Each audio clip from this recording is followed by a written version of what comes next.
Charlie Henington is the Caddo Parish Tax Assessor. Thank you for joining us on such short notice. Hey, Mr. Charlie, how are you this morning? Oh, doing great. How are y'all? Well, we've been talking all morning about this, the inventory tax, and to be perfectly honest, we just know it's there. We don't know any of the details or the rules or when it's assessed or how much it is or how many, just stuff. Can you help us out with that? Okay, inventory tax is on any business that has something to sell.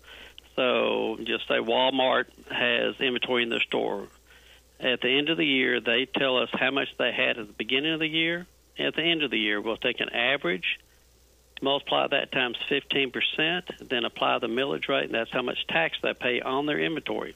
So it's based on just 2 days out of the year, 2 days in a row? If you give me beginning and ending, we use those. If you give me all 12 months, then we'll use the 12 months of information. You know, most of the larger businesses give us 12 months. It just depends on how they keep up with their inventory. Kent Rogers told the Caddo Commission that he's very aware of a lot of businesses who, at the end of the year, they pack their stuff up on trucks, they move it over to Texas where it sits for a week or so, then they bring it back. Is that legal? Well, we're supposed to assess what is here on January 1st every year. So if it's not here January 1st, we're not supposed to be able to assess it.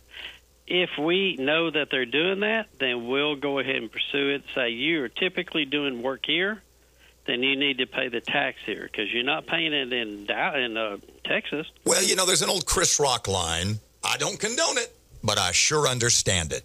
You got to understand why people do that. Sure. They don't want to pay tax in Louisiana. The inventory tax, people are saying, is now beginning to run businesses off.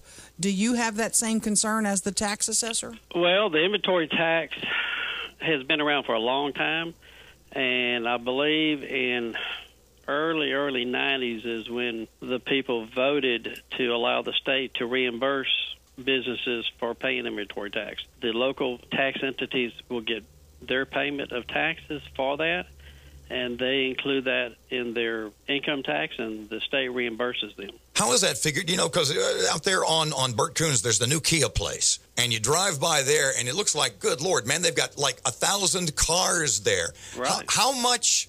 What is the inventory tax? How is it assessed? Well, we use their cost, not what they're trying to sell it to us for, but what they paid for that vehicle. When they tell you how much a car's going to cost, they calculate what part of that is inventory tax. And I'm not sure how they do it or why they do it, but they just try to say, hey, we're passing this tax on to you. So it would be about 2 to 2.1% of that cost would be taxed. Say it with me, Charlie. I don't condone it, but I sure understand it. Yeah.